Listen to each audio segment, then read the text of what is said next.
cycling the Normandy coast, and this is from Calais to Etretat along la Velo Maritime.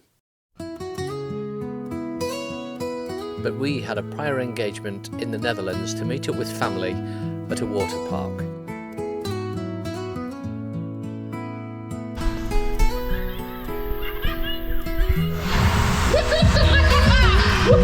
Oh no! Oh boy!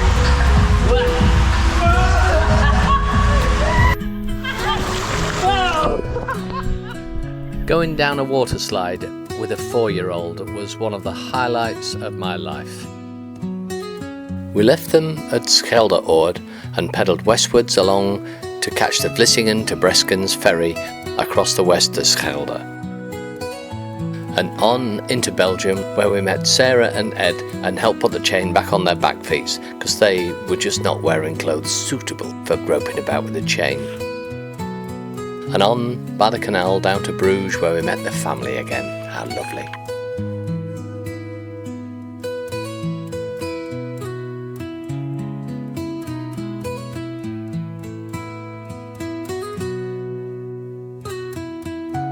We went through some old haunts that we were at nearly 40 years ago when we had a yacht.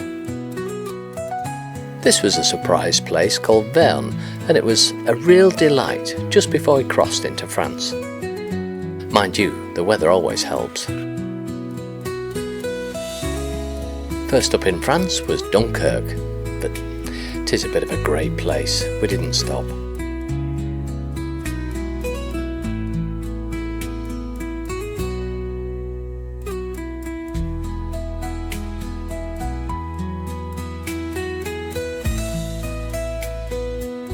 Then on to another place we visited when we had a boat, and it was called Gravelines.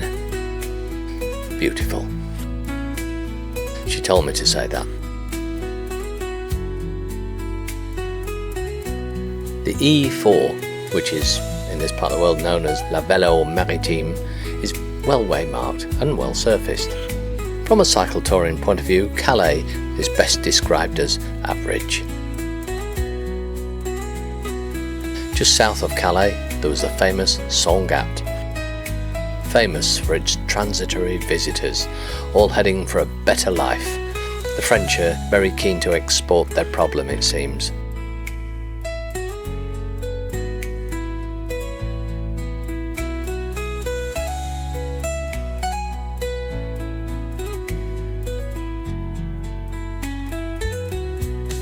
The route takes you inland a little, past Cape Grey-Nose.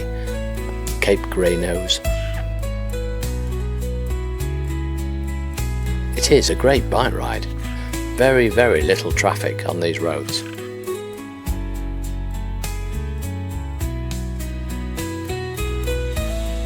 We stayed at Wissant, or is it Wissant?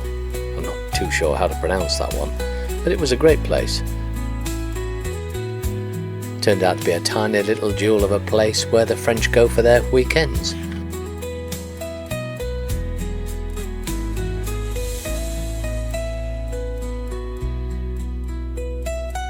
This area is the famous Pas de Calais.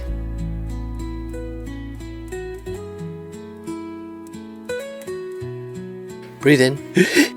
Even here we started to go past museums with their 88mm flak guns or their V1 flying bombs. No village should be without one. Looks a little like a posh Humberston to Cleethorpes bike ride really, but maybe with a bit more sun. Wimereux was quite a nice, quaint place. Boulogne-sur-Mer also held quite a few memories for us. That's where I originally asked the girl to marry me, and also a couple of years later we were holed up there in 1987 when the October gales came through. You remember the Michael Fish storm? She said yes, by the way. At Etaples there's quite a famous military cemetery. That doesn't seem to do it justice really. Sounds very flippant. Over La Conche River. If you've seen any of our other films, you'll know that midday-ish we stopped for a picnic on a park bench.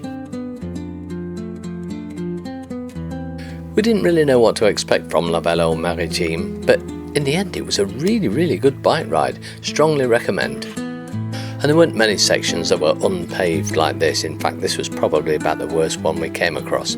Most were beautifully tarmacked.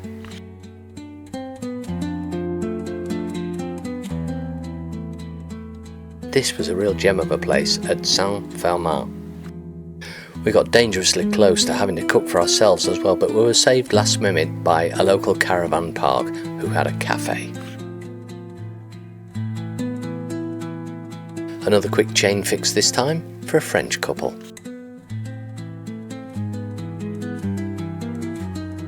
We crossed over the now canalised River Somme.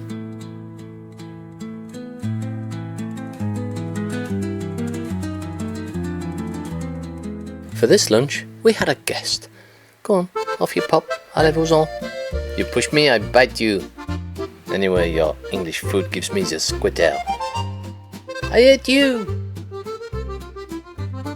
La Baie du Somme is really quite extensive and quite interesting, if you like acres and acres of mud flats, I suppose, but it was nice. A couple of twitching. But there is an excellent route, all paved.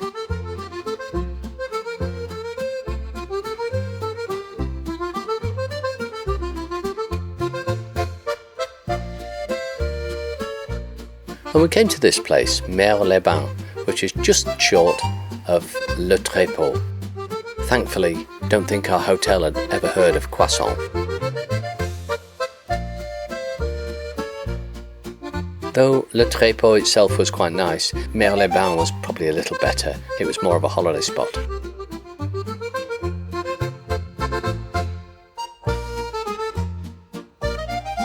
And on the top of this hill, we started to get war memorials. The EV4 Velo Maritime route took us along mainly quiet roads or bike tracks. It was brilliant. Dieppe was a bit rough in parts. It's undergoing quite a lot of work. It's where you come ashore if you do the London to Paris bike ride.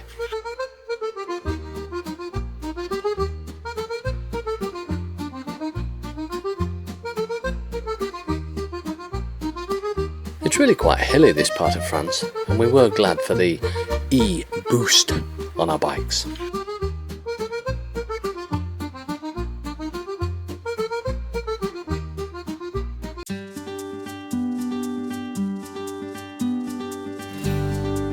We didn't have to suffer rain very often, but when we did, it was usually very light. It seems French farmers sneak around at night turning village signs upside down as a protest to the prices of something somewhere. Vaux-les-Roses is quite a famous site. It was part of the evacuation in 1940 and one of the rare parts of the coast where you could actually get people off. 2,500 people saved, apparently.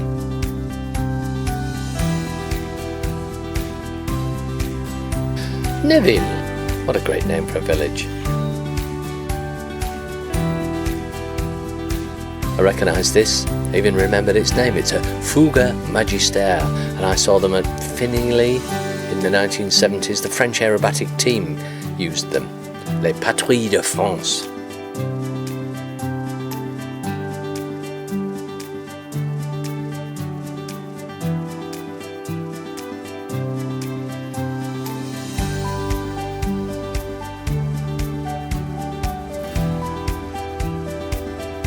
Next was Villette-sur-Mer, just another typical seaside-y holiday village, which was lovely.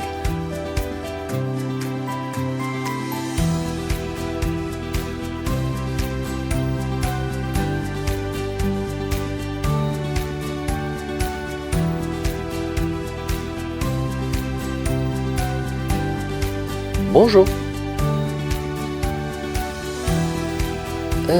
Do you think that's the track we should be on, love?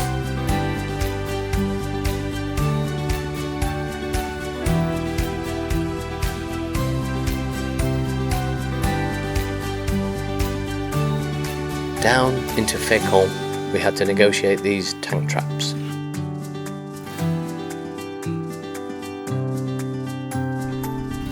Too easy. Too easy. Trop facile. Okay. Again, encore une fois.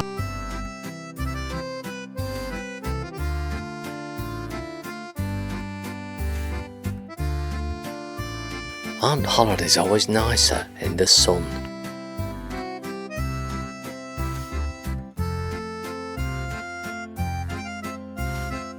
Fécamp itself looked good, though we hadn't planned on stopping there.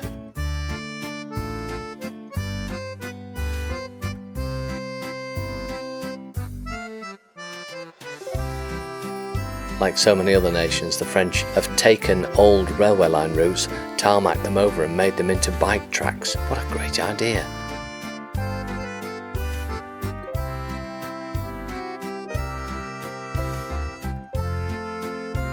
The terminus for this film is at Etretat, a little village on the coast, which was a real surprise and delight. It was beautiful. We strongly recommend going there. Would you believe this was our hotel? Please come back in a week or so's time for the last section of this trip onward towards Caen, Bayeux, Arromanches, the Normandy beaches. Thanks for watching once more, everybody. I hope you enjoyed it.